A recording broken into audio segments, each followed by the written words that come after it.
Alger, la Mecque des révolutionnaires, un film documentaire doublement primé au dernier festival méditerranéen du film documentaire.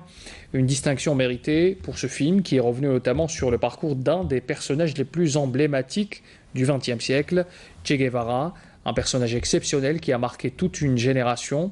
Le Che avait une relation particulière avec l'Algérie dont il vantait le combat triomphant contre le colonialisme. Hasna Zoubedi. Nous avions développé une économie dans un pays où chaque morceau de fer venait de l'étranger, où la technologie était issue d'un pays étranger qui nous faisait la guerre.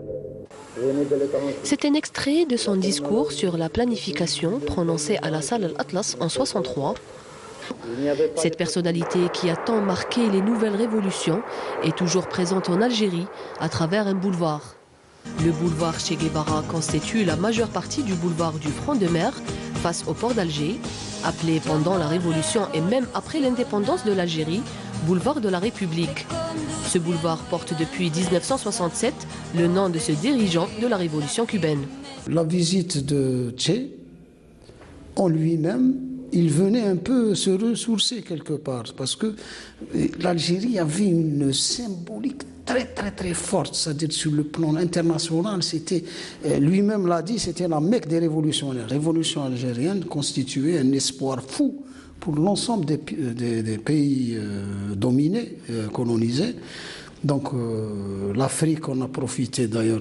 L'Algérie était un refuge de tous les révolutionnaires africains. Si l'un des principaux boulevards de la capitale algérienne porte le nom de Che, c'est loin d'être une coïncidence. Che Guevara a milité pour la décolonisation et appuyé la cause algérienne pendant la Révolution. 50 ans après sa mort, Ernesto Rafael Guevara, de son vrai nom, reste le symbole de lutte, d'espérance et d'internationalisme, même pour la nouvelle génération.